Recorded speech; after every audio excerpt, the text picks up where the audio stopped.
right, welcome back. We are at day 4. And today we're going to do a little bit of hip action, less about flexion and extension, more about rotation. So often referred to as hip openers. And again, really just an invitation to start with where you're at. It's no better place to be.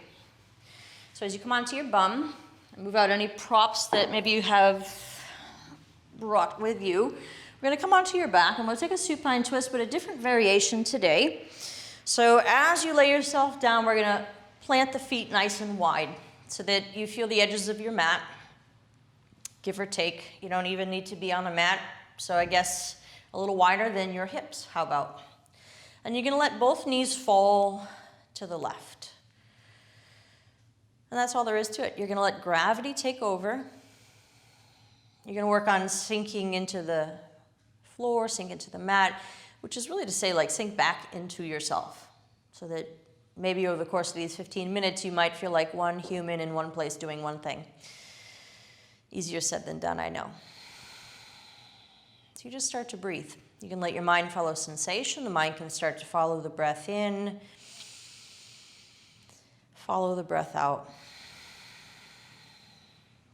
So the work is really built into each of the postures. It doesn't happen by you adding more stress, right? So the simple rotation of your thigh bone, right, your femur head into your hip joint and gravity, the work is already there. Even though it doesn't feel like you're doing all that much, go ahead and bring your knees towards the sky. Maybe scooch your hips a little underneath you and then take your knees in the other direction. So this is known as, maybe you've heard the snowball effect or the butterfly effect, right? Chaos theory, which is to say that the smallest things have significant sort of action on these complex systems. So flapping of all of the butterflies that have migrated towards Mexico might create hurricanes in the Caribbean. You might start with a small lump of snow and you're building a snowman, you got to roll it and build it up, but over time, right, these things have effect. So same with your practice. You don't need to do a lot. These little things that you're giving yourself 15 minutes on your mat to breathe are going to have consequences throughout the rest of your day. In this case, beneficial. That's it. So there's stress in many other places in your day. This does not need to be one of them. You'll have all of the benefits with not a lot of effort. Remember, that is perfection in yoga. Loosening up of the effort. Tuck the knees. Tuck the chin, gently rock yourself up the seat, and we'll start to tuck that left leg behind you. So you can either set up for full-blown pigeon, which if you're familiar with, you can move in that direction. As you sit up as though you were going to maybe do a coloring book with a bunch of kids or whatever, right? This is known as deer. So a variation in yin. You can still fold over the front thigh a little more comfortably, or plant your palms, extend that back leg. Knees are in line with your hips. That ankle is a place of comfort for your joints. Oftentimes in yoga magazines, you'll see people balancing on the precipice of death with their shin parallel to the front of an imaginary mat. That is not the goal. The goal is to preserve your joints, number one, right, not injure them, but also to strengthen them. So no stress in the joints either. You can come onto your forearms, drop your shoulders, 8, 7. Again, it's the rotation of your leg, right, your thigh bone, femur head into the hip that's the work. And you're going to feel some muscular stretch because you have giant muscles known as your glutes around those hips, right? Hamstrings, quads, everything connects up in and around them. But eventually, as those muscles start to stretch out, it might feel like you're not doing a lot. But this is not true, right? You have connective tissue, you have fascia, which is entirely separate, that doesn't exactly have that same sensation that we're familiar with. So you're not trying to be aggressive here, you're not trying to exaggerate the stretch because it's not necessarily more beneficial or even effective. You also don't want to injure yourself. So just kind of hanging out here, releasing any tension that you can in and around the hips. And we're going to start to find the palms. So curling your back toes, press the shoulders down. We're lifting all the way up and back. Peel into that three-legged dog, it's called. Most of you are familiar with it. If not, really doesn't matter. Press left hip under, peel that right hip open by engaging the glute. And then we're gonna step slowly towards the front of your mat through low lunge. We're gonna windmill all the way up into warrior two. So check in with the back foot. It's parallel to your imaginary mat or actual mat if you have one. And then we're gonna move those right toes to face out in front of you. Bring the knee over the ankle. And again, it's really about engaging the hips now. So you're just kind of playing dead in your half pigeon here. You're engaging around the hips, a little hug around the joints, and arms come up. So you're gonna keep that hug around the joints. This time, we're moving behind us.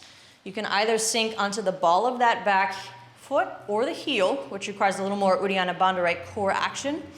You're gonna engage the quad. Your fingertips can come down, and you may have fallen over back on your bum. Just come back, no worries. Joint health, so a little bit of buoyancy. We're gonna windmill all the way up into your horse. So heels have peeled in from the hip strength, knees are butterflying out. We're gonna tuck the low ribs under, tuck the bum, and kind of tuck your chin. So you're stacking your spine. Palms could place at heart, they could be doing kung fu. Doesn't matter, where do you feel a little more at ease, a little more balanced, focused even? Set your gaze somewhere 3, and then just feel the amount of work that you're actually doing, right, to balance in this particular position. You're gonna drop the shoulders. You can drop the weight of your jaw and get one more good breath here. Feel that left heel pivoted out towards warrior two. You're gonna flip the palms, take a big breath in, mostly to reach up, maybe a little bit back, and a little bit of momentum as you press forward. We'll set up that half moon. Top hand, place of comfort today, maybe at the hip. You can take something underneath that bottom palm if you want. But again, right hip is actively pressing under to help peel the top hip open. And transitioning as you lift your heart towards standing, left knee follows to wrap over into eagle. Right, so as you crisscross those legs, you can either simply flex those toes or press them into the back of your calf Achilles. And then most importantly, you're gonna take your hips and move them behind you. So hinge from the hips.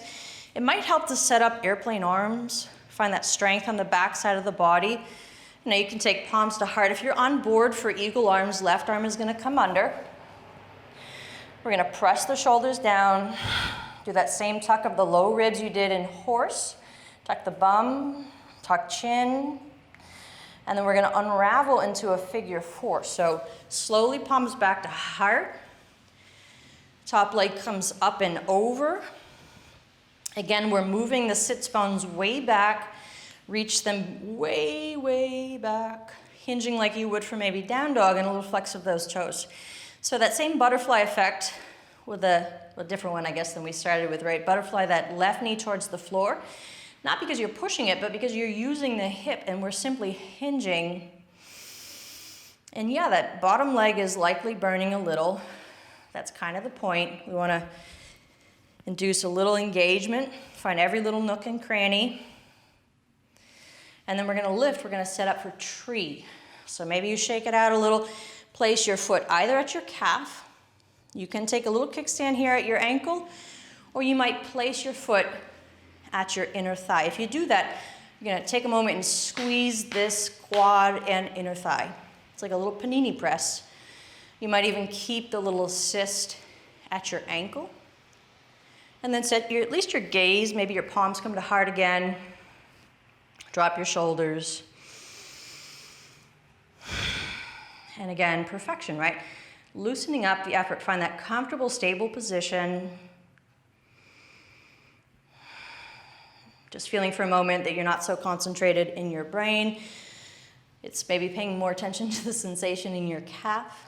All right, slowly release to standing. Take a long breath in, hips press. And exhale, forward fold. Take your time. Inhale to lengthen, and then plant the palms. As you start to step that right foot behind you, we're gonna place the left knee for half pigeon. So again, hips are square, hips are level, something you're gonna feel your way into. It's not something we're gonna take a measurement tool, sort of diagnose you, right? So either sticking with regular half pigeon, a place of comfort. If it is not comfortable, it's kind of a relative term, but certainly staying away from injury, you're gonna come onto the left hip and bend the right knee for deer. Because again, it's not about the level of sensation you're creating. The deeper stretch here isn't muscular that we're looking for. We're gonna move through those larger muscle groups because they surround your joints. But ideally, when you get to that point where you can relax, kind of play dead around the hips here, that's what you're really looking to do, kind of sink and melt and breathe into that space. And let this work on you.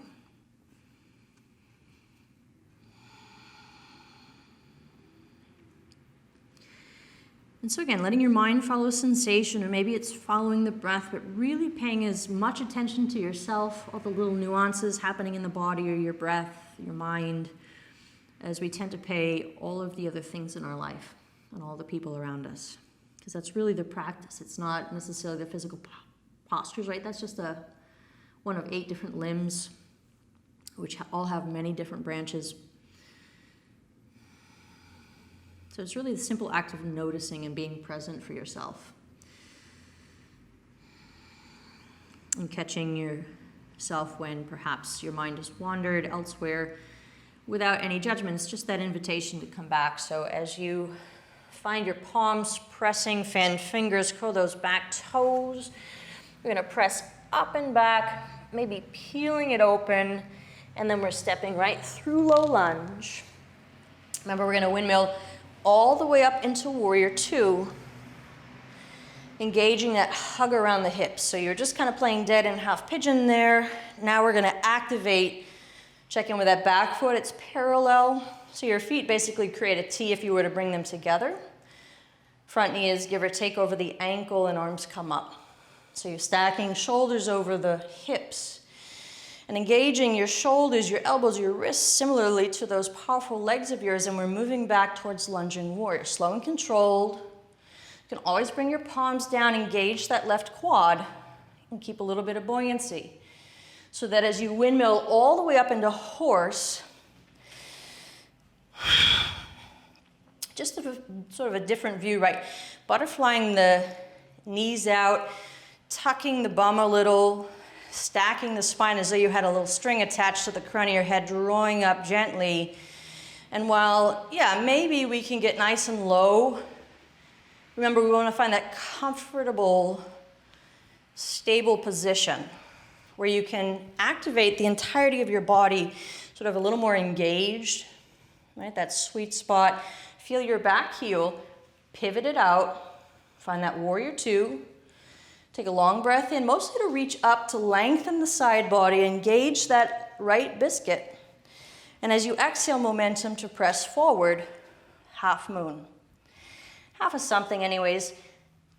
Press that left hip under as you squeeze it to help peel the top hip open.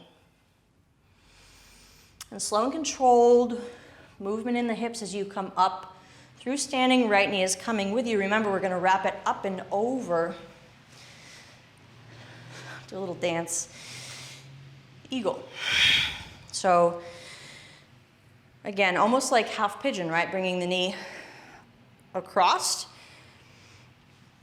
Ankle, relative place of comfort. This time either pressing into the calf Achilles or flexing the toes. But either way, we want to move the hips way back. So you're kind of sitting in the heel. That's going to take some of the work out of your foot, out of the arch of your foot.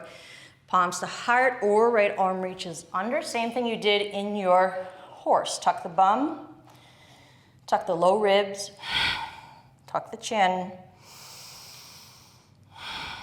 Find a little bit of breath, and as slowly as you can, unravel palms back to heart. Figure forward that top leg, and we're gonna shift some of the work. It doesn't go away. It will in a moment, but drive the sits bones way back, flex the toes.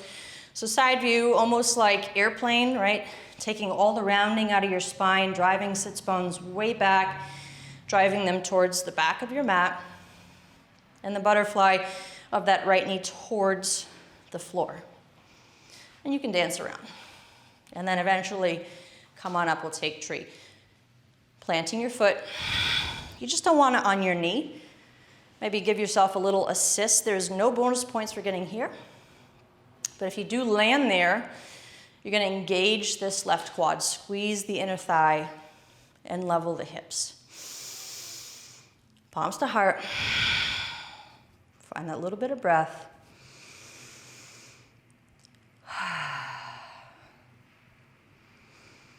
Nice job. One more. And then slow and controlled, go ahead and release. So you're going to take one last sun A. Be generous with yourself. Maybe you're landing mountain pose. Maybe you're going to take a big reach all the way to standing. And then we'll release, forward fold. Inhale to lengthen. And then plant the palms. This time as you start to step back, short stance, you're going to sit on your heels. Here we go. One last little crisscross figure four. Sit back on the heels. Cross that right leg over. Trick is to move your left heel that's underneath you to the right biscuit. Flex your toes. Fingertips. Scoot back so you can lift the knees, stack the spine. Prayer palms. 4, 3, 2, and release. Other side. Figure four. Sit back, make sure the heel's underneath the other biscuit, and then go ahead and lift the knee. Now, it's probably different day to day, side to side. 4, it's a lot of balance, a lot harder than it looks. I'm usually falling over sideways if I'm telling the truth. There it is. And go ahead and release. If you have a little bit of time, take it. Maybe take a little bit of Shavasana, but again, every little thing that you did today has a huge effect. So keep making your way back to your mat, even if it's an imaginary one. Don't need an outfit. Little dab will do you. So we'll see you tomorrow whenever you get back for day 5, and toodles.